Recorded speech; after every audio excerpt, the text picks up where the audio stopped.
Paz do Senhor, povo de Deus, louvado seja o nome do Senhor Jesus Cristo, mais um Desperta Crente, receba essa palavra no poderoso nome de Jesus, 5 de março de 2024, louvado seja Deus. Capítulo 15 da primeira carta de Paulo aos Coríntios, louvado seja Deus por essa oportunidade, seja grato. Mesmo se você amanheceu meio entristecido, mesmo se você amanheceu meio preocupado, mesmo se você amanheceu pensando em alguma situação ou algum problema que está acontecendo, que você quer ver logo resultado, independente do cenário, independente da prova, um emprego que você está precisando, algo que esteja tirando a sua paz, colocando preocupação em você. Lembre-se, o Senhor está no controle de tudo. Somente tenha ação, porque a oração ela é acompanhada de ação. Se você ler o livro de Neemias, capítulo 4, você vai ver que Neemias faz uma oração no verso 9, e na mesma hora que ele faz aquela oração, ele entrega para Deus a situação que está acontecendo, mas ele levanta soldados para proteger, para vigiar ali em volta, porque dos inimigos, porque dos opressores, porque dos opositores que queriam parar a obra de Deus. Então, ore, mas tenha ação, porque às vezes a gente está muito preocupado, focado em alguma situação e esquece de agir, esquece de se levantar, sacudir a poeira e falar, não, eu não posso ficar só com meus braços cruzados, eu preciso fazer algo. Amém? Quem tem Deus, irmãos, na sua vida tem tudo. Amém? Então, lembre-se disso. Não sei para quem que é essa minha palavra, mas receba no nome de Jesus e toma uma posição nesta área, naquilo que precisa ser tomado. Faça algo para que mude o cenário. Não fique esperando somente Deus fazer a parte dele. Faça a sua. Deus faz a dele, nós fazemos a nossa. Amém? As lutas tá aí mesmo, mas é para poder formar soldados, forjar soldados fortes, soldados maduros, soldados preparados para a guerra. Capítulo 15, amém? Agora nós vamos adentrar no verso 12, porque a gente demos uma entrada aqui no primeiro capítulo. Como eu falei, não dá para gravar um vídeo só, então eu vou tentar encurtar o máximo que eu posso, mas esse capítulo 15 é um capítulo teológico poderoso, né? Então vamos lá. Vai falar de ressurreição, de arrebatamento, né? De algumas doutrinas que eles estavam traduzindo erradas ali. Então nós vamos entender que a igreja de Coríntios estava numa grande divisão. Eu citei Neemias aqui, porque o diabo estava usando aqueles homens, Sabalate, Tobias, Gesem, a profetisa Noadim, para trazer preocupação para eles, para trazer discórdia no meio do povo. Você vai ver, se você ler o livro de Neemias, você vai ver que a obra só para no capítulo 5. Por que a obra só para no capítulo 5? Porque entre irmãos havia divisões. Então é isso que o inimigo quer fazer. Ele quer colocar a gente preocupado, colocar divisão, colocar contenda em nosso meio para parar a obra. Não pare por nada, prossiga a caminhada. Vamos lá então? Capítulo 15... verso 12, onde a gente vamos entrar, mas eu vou dar só o resumo aqui do que a gente falou ontem. Nesse versículo 1 até o versículo 11, Paulo vai falar sobre as testemunhas que viram Jesus ressurreto, que viram Jesus pós a ressurreição, pós os 3 dias de ressurreição. Ele vai usar Pedro, Cefas, né, como uma testemunha, vai usar e vai mostrar aqui que Jesus apareceu para Pedro. A conversão de Pedro foi algo tão extraordinário que Pedro nega Jesus 3 vezes, né, mas depois de transformado, depois dele convertido, ele se torna um homem tão poderoso na presença do Senhor, com a graça de Deus sendo derramada, né? Se torna o líder da igreja em Jerusalém, um homem que deu a vida, tanto que na morte dele, ele vai morrer engrandecendo o nome do Senhor, que ele não se achou digno de morrer na cruz de braços abertos como o Senhor morreu. Ele preferiu morrer de cabeça para baixo. Coloca minha cabeça para baixo, porque eu não sou digno de morrer como meu Senhor morreu. Olha que glória! Eita, será que ainda existe crente assim, capaz de dar vida pelo amor do evangelho, por amor de Jesus Cristo? Tem, porque existem remanescentes. Nós somos esses remanescentes que não temem ao homem, que não temem a Satanás, que não tem medo. Nós viemos para pregar o evangelho, para morar na eternidade com Jesus, amém? Então ele vai citar Tiago também. Tiago não acreditou, né? Tiago é meio irmão de Jesus, ele não acreditava em Jesus, no ministério de Jesus, quando Jesus estava vivo. Ele veio crer depois da morte e ressurreição de Cristo, Jesus assunto ao céu. Ele creu de uma tal maneira que ele foi um grande líder espiritual ali na igreja de Jerusalém, né? Teve uma função muito tremenda de ajudar as almas. E foi um grande homem de Deus, Tiago, meu irmão de Jesus. E aí ele vai citar as mais de 500 testemunhas que viram Jesus na Judéia. Jesus apareceu ali para muitos, mais de 500. E também agora ele vai dizer, eu, apóstolo dos gentios, né, nascido fora de tempo, também tive esse privilégio de ver o nosso Senhor, no verso 8 e 9. Então, agora nós vamos entrar no verso 12, que diz assim, ora, se tem sido proclamado que... Verso 12, tá? Cristo ressuscitou dentre os mortos, como é possível que alguns dentre vós afirmem que não existe ressurreição dos mortos? Verso 13, então, se não há ressurreição dos mortos, nem mesmo Cristo ressuscitou, e se Cristo não ressuscitou, é inútil a nossa pregação, como igualmente é improdutiva a vossa fé. Pior que isso, seremos considerados falsos testemunhas de Deus, porque contra ele testemunhamos e ressuscitamos a Cristo dentre os mortos. Todavia, se é verdade que os mortos não ressuscitam entre eles, também não ressuscitou a Cristo, porquanto, se os mortos não ressuscitam, nem o próprio Cristo foi ressuscitado, e se Cristo não ressuscitou, a vossa fé para nada serve, e continuais a viver em vossos pecados. Sendo assim, também os que dormem em Cristo estão perdidos. Ora, se a nossa esperança em Cristo se restringe apenas a esta vida, somos mais miseráveis de todos os seres humanos. Eu li até o verso 19 para você entender, do 12 ao 19. Então, Paulo vai fazer uma série de perguntas e vai ter resposta. Ele vai fazer uma série de perguntas para responder. Porque havia ali na igreja de Coríntios uma discussão, uma divisão que estava acontecendo. Os judeus acreditavam na ressurreição do corpo. E os gregos não acreditavam na ressurreição do corpo. Porque para os gregos, o corpo é matéria má. Então, tinha que ser destruído o corpo. E para os judeus, sabia que o Senhor traria novamente, ressuscitaria o corpo e teria um corpo glorioso através do Messias. Então, estava essa guerra, essa briga espiritual ali, essa batalha, essa guerra ali teológica dentro da igreja de Coríntios, a qual estava se dividindo os irmãos e matando a fé de outros. Então, Paulo vai começar a escrever trazendo ali a doutrina sã, a doutrina da palavra de Deus, para abrir a visão dos irmãos. É tanto que no verso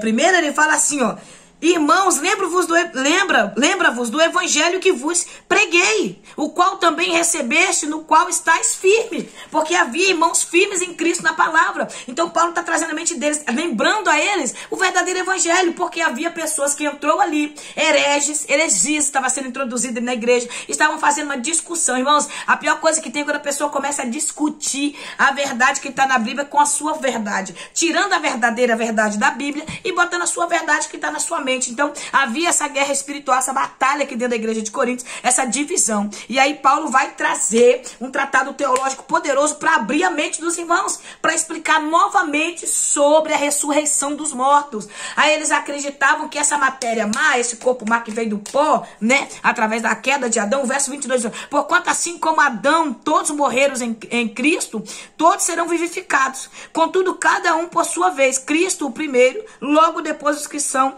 de sua propriedade na sua vinda, no caso, na sua segunda vinda, que é o arrebatamento da igreja. Então, todos os santos, todos os servos do Senhor serão novamente aqueles que estão dormindo no Senhor, dormindo, muitos estão, a gente sabe que a gente crê que está no seio de Abraão, o corpo está ali dormindo no pó, o Espírito vive. Então, nós entendemos que a palavra de Deus, ela é clara. Então, aqueles que morreram em Cristo, os santos, eles terão um novo corpo, vivificados em Cristo Jesus. Então, a gente veio do pó, irmãos. A gente veio da descendência adâmica, descendência caída. Adão falhou, pecou, mas o segundo homem, Jesus Cristo, não, cumpriu a sua missão. Então os judeus não acreditavam, porque eles achavam que o corpo era má, que a matéria era ruim, então não poderia ser ressuscitado. Já os judeus acreditavam que o corpo seria ressuscitado, num corpo glorioso, né, pelo que a palavra de Deus ensina. E ali estava aquela guerra dentro, um acreditava, não acreditava, aquela briga dentro da igreja. Irmãos, é triste, tá? Quando a pessoa não tem a mesma fé pela palavra de Deus, porque há muitas igrejas cristãs que têm as suas fés diferenciadas, separadas do que da palavra de Deus. E aí é difícil fazer aquela pessoa que está com aquela mente construída naquilo ali entender que está errado pela palavra. Por isso que o cristão tem que ir pela palavra de Deus e ficar naquilo que a palavra de Deus nos ensina. Então cada um estava tendo a sua doutrina, cada um estava tendo a sua crença. Olha que coisa triste. Dentro da igreja o povo, cada um tendo a sua crença. Sendo que a palavra de Deus é a autoridade. A palavra de Deus é a autoridade maior do que o pregador. A palavra de Deus é a autoridade maior do que o pastor. A palavra de Deus, irmãos, o pregador não é maior do que a palavra é maior do que o pregador. A palavra é maior do que o pastor. A palavra de Deus é a palavra. Mas há algumas igrejas que dizem que a palavra não é autoridade, né? Então a gente vive esse tempo terrível, como Paulo também passou por essas situações, mas com a graça e a sabedoria que vem de Deus, ele trouxe ali doutrinas. Aí ele vai falar, aqui nesses versos aqui que eu li, ele fala que Cristo criou os corpos dos animais, cada um foi criado pelo próprio Deus, criou o corpo do ser humano. Aqui, se você ler aqui onde eu li, porque eu fui dando uma introdução, né, rápida, porque não dá pra gente falar um versículo por versículo. Você vai ver que Paulo vai falar, Deus criou o corpo do homem, criou o corpo dos anjos, e vai falando aqui. Então, no verso 20, ele fala, no entanto, em realidade, Cristo ressuscitou dentre os mortos, sendo ele o primeiro dos frutos dentre aqueles que dormiram. Então ele está falando aqui, ó, do filho da Sulamita. Ele está falando de Tábita, ele está falando do filho da viúva de Naim. Porque essas pessoas ressuscitaram, sim, mas as pessoas morreram. Agora, Cristo vive para sempre. Cristo vive e reina para sempre. Ei, o filho da viúva de Naim, quando o velório está saindo ali, o Senhor ressuscita aquele jovem, mas aquele jovem voltou a morrer. Né? Voltou a morrer. Então, o filho da viúva, o filho da Sulamita, ele morreu, né? E Eliseu foi usado para ressuscitar, porém, novamente morreu de novo. Então a gente precisa entender isso, irmãos. As pessoas que ressuscitaram na Bíblia, é verídico, mostrando que verdadeiramente vai ter ressurreição. Porém, eles morreram. Por quê? Só naquele grande dia que o corpo levantará glorioso. Então Paulo está explicando para os irmãos novamente aquilo que já tinha sido explicado para a igreja de Corinto. A ressurreição dos crentes. Dos crentes. Porque as pessoas acham que a ressurreição, o céu é para todo mundo. Não é para todos, irmão. O céu é para quem quer. Você quer o céu, então você vai renunciar à sua carne. Você vai renunciar ao seu desejo da terra e vai viver uma vida de santidade com Deus. O céu não é para todos. Tem pessoas que estão generalizando, dizendo que o céu é para todo mundo. Que Deus é amor, que vai todo mundo para o céu. Aí todo mundo, você vê que as pessoas morrem na prática do pecado. E as pessoas colocam, tá no braço do Pai. Tá com o Senhor. O céu ganhou uma estrela. O céu ganhou mais um anjinho. Não, meu querido. O céu ganha um anjo quando morre em Cristo. O céu ganha um servo quando morre em Cristo. Agora morre no pecado, morre na luxúria, morre no pecado adultério, na fofoca, na calúnia, longe de Deus, não quis Deus, viveu uma vida prática no lesbianismo, no homossexualismo, brincando, fazendo tudo que é errado. E quando morre vai para o céu. Já reparou que as pessoas em vida fazem tudo aquilo que é ruim, tudo que é pecado? Às vezes é uma pessoa terrível, uma pessoa maldosa, aí morre, fica bom? A gente precisa entender isso. A gente precisa abrir nossa visão. O céu é para quem deseja. O céu é para quem quer. Você quer, o céu tá aí. A oportunidade de salvação tá aí. Mas qual é o problema? Nós não queremos renunciar a nós. Nós não queremos renunciar a nossa carne. Renunciar a nossas vontades, irmãos, é difícil. Porque eu tenho que me calar em momentos que eu quero falar. Eu tenho que falar no momento que eu quero me calar. Eu preciso fazer no momento que eu não quero fazer. Você tá entendendo? É renúncia. Uma vida cristã é uma vida de renúncia. Então quem será salvo? Aqueles que foram remidos pelo sangue de Jesus. Aqueles que creram no sacrifício de Jesus na cruz e que viveu aqui uma vida de piedade, esperando o arrebatamento, sofreu aqui na terra, mas se esperar galardão no céu. Aí Paulo fala aqui no verso 22, portanto, se foi simplesmente por razões humanas que lutei com feras em Efésio, que lucro obtive nisso? Ora, se os mortos não ressuscitam, comamos e bebamos, pois amanhã morreremos. É isso que o mundo ensina, irmãos. É isso que o mundo ensina. O mundo ensina, vivo hoje, né? Esquece o amanhã, viva o momento é agora. Não se preocupa, não é isso que o mundo ensina. Coma, beba, que amanhã morreremos. Como se não houvesse inferno, como se não houvesse céu. É isso que Paulo está dizendo aqui. Já que vocês estão dizendo que não existe céu, não existe inferno, que não existe ressurreição do morto, então tá, foi tudo em vão que eu fiz, as cadeias que eu passei, as prisões que eu passei, os açoites que eu levei, foi em vão? Eu lutei em vão? Eu lutei por uma fé em vão? Então tá, comamos e bebemos e amanhã morreremos. E irmãos, nós precisamos abrir nossa visão. A luta da igreja, a luta dos crentes é contra potestades e principados. Satanás, ele é bom em enganar, ele é bom em colocar indecisão na mente da pessoa, ele é bom de colocar. Não tem coisa mais triste do que uma pessoa indecisa. O que ele colocou na mente de Eva lá no capítulo 3? Ele colocou dúvida. Será que Deus falou mesmo que você não poderia comer dessa árvore? Ele colocou dúvida. E quando a dúvida entra, meu irmão, é um perigo quando a dúvida entra na vida do cristão. Será que eu sou crente? Será que Deus me chamou? Será que Deus tem algo comigo? Deus me chamou para esta obra? Quem é que nunca passou por esse momento? Eu passei. Eu já passei. Eu já questionei a Deus se era vontade dele mesmo me usar, porque é tanta perseguição, é tantas pessoas que não gostam de mim, é mais pessoas que têm para parar do que para ajudar, e eu comecei a questionar. Eu passei por esse momento de dúvida.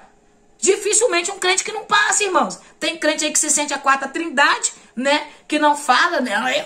Eu não. Mas tem um momento que a gente passa por umas provas tão difíceis que a gente fica perguntando, Deus, será que o Senhor me chamou? Será que eu tô no caminho certo? Será que eu tô na posição certa? Será que esse é o chamado de Deus na minha vida? Então a gente precisa ter... A primeira coisa que um crente tem que ter na boca é a sinceridade. É a verdade de Deus na boca. Reconhecer seus erros, irmão. Muitas vezes a gente esconde, abafa os erros. Paulo tá falando, será? Mas ele não está com dúvida da fé dele. Ele está perguntando para os irmãos. Porque no meio, depois de tanta caminhada com Deus, o povo estava se perdendo. A igreja de Corinto estava se perdendo em qualquer discussões teológicas. Se você for para o capítulo 11, no capítulo 11 a gente estudamos o capítulo 11, que fala sobre as mulheres. No capítulo 11 também vai falar sobre a Santa Ceia. Paulo fala aqui no verso 16, ó, contudo, se alguém deseja fazer desse assunto uma polêmica, nós não temos esse procedimento, nem as igrejas de Deus. Paulo está dizendo, nós não temos tempo para parar, para ficar em discussões, para ficar aqui em desavença, para ficar em partidarismo da igreja. Nós não temos tempo. Nós temos uma missão, nós recebemos a submissão de Deus para cumprir. Então a gente não tem tempo para parar, para ficar trazendo discussões teológicas sem fundamento, que não vai levar a lugar nenhum. Ao contrário, que vai parar a obra de Deus na sua vida. Nós não podemos perder tempo. A igreja de Jesus não pode perder tempo, irmão. Nós temos que pregar a verdade, ficar na verdade, defender a verdade. Agora, perder tempo com as coisas desconstrutivas, querer socar na cabeça de alguém que decidiu não crer, que decidiu não acreditar, você perde tempo com pessoas que não querem mudar seu posicionamento, que não abre espaço para Deus trabalhar na sua vida. Porque quem convence o homem do pecado, do juízo e da justiça não sou eu, não é você, é o Espírito de Deus. A nossa parte a gente faz, a gente prega a verdade, vive a verdade, ações com verdade, para o nome do Senhor ser glorificado e aqueles que estão nos vendo possam ser transformados pela vida que nós temos. Porque não adianta nada. Irmãos, eu passo batalha todos os dias como você passa. Não existe um crente hoje que não passa batalha para continuar crente, para continuar firme. Quando eu deito na cama para dormir à noite, eu agradeço a Deus para mim não ter negado o nome dele. Para mim não ter negado ele com as minhas ações. Porque todos os dias vem situações com filho, vem com parente, vem com igreja, vem com pessoas. Irmão, nós estamos rodeados de pessoas. Nós não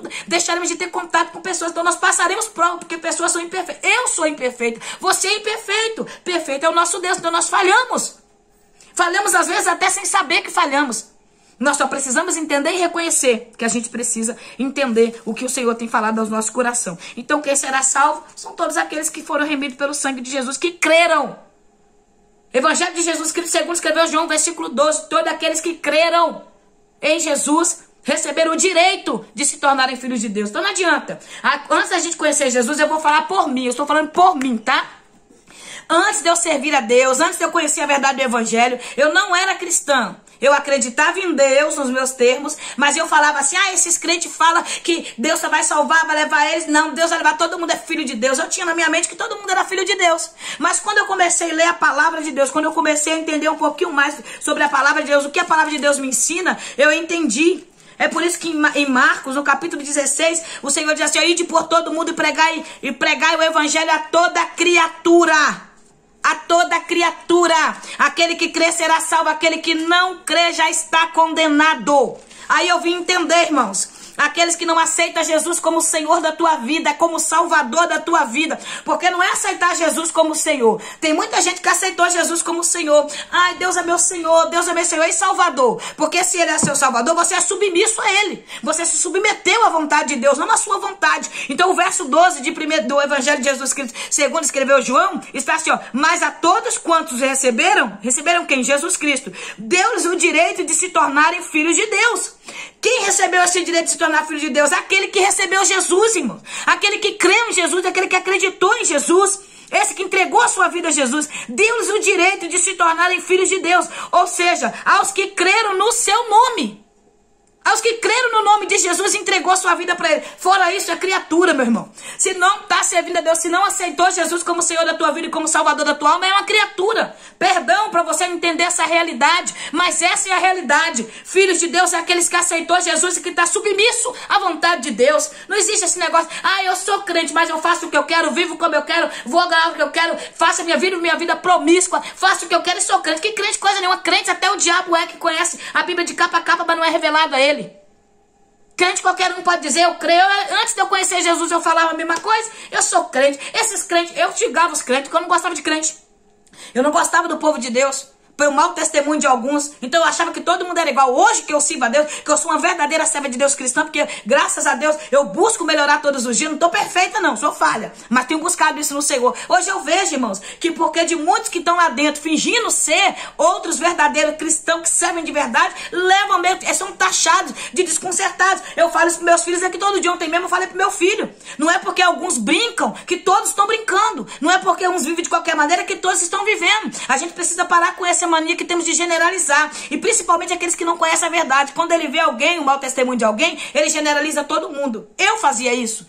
Eu não conhecia Jesus e fazia isso. Hoje eu sei que tem verdadeiros, tem remidos, tem homens e mulheres de Deus santos, tem separados para a glória de Deus, tem homens e mulheres que têm um compromisso com a verdade. Amém? Então Paulo vai falar aqui sobre os crentes da ressurreição, os novos corpos. Paulo vai falar agora sobre o corpo, né? Vai falar sobre a ressurreição do corpo, como eles vão ser ressuscitados. Então, muitas pessoas acham que vai ser assim. Não, este corpo vai voltar-se, claro, mas não vai ficar nessa matéria. Vai ser transformado por um corpo ressurreto, um corpo que não vai ser destruído, um corpo incorruptível. Eu anotei aqui, ó, os crentes remidos em Jesus Cristo receberão de Cristo no seu glorioso retorno um corpo físico, um corpo físico, olha só, um corpo físico, porém especial, poderoso, sem pecado, imperecível, um corpo, aleluia, semelhante ao corpo ressurreto de Cristo. O verso 49 diz assim: assim como obtivemos uma imagem do homem terreno, receberemos de igual modo a imagem do homem celestial. Você está entendendo? Aqueles que sofrem por Jesus aqui, meu, será galardoado com um corpo incorruptível.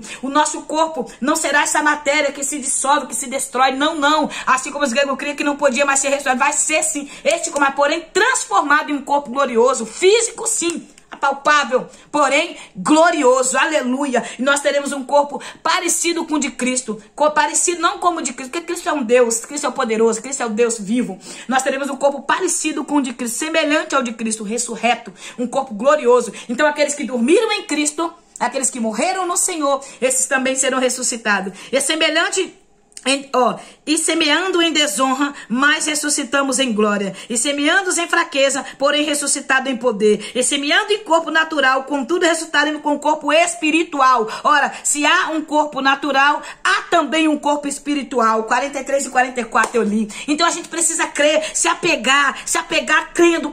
Eu terei um corpo transformado, irmãos. Eu sei que essa matéria, a qual um câncer destrói, a qual a enfermidade, uma gripe, quando pega muito forte, eu fiquei tão gripado, gravei um vídeo aqui muito ruim, dando febre e tudo mais, uma gripe tinha me derrubado. Então, um corpo glorioso, irmão, está livre do pecado, está livre da doença, da enfermidade, da dor, das lágrimas. A Bíblia nos diz em Apocalipse que ele sugará dos olhos toda lágrima, não terá mais dor, não terá sofrimento. Então não abandone essa missão, não perca a eternidade, não perca o céu. Nós nos reconheceremos lá no céu.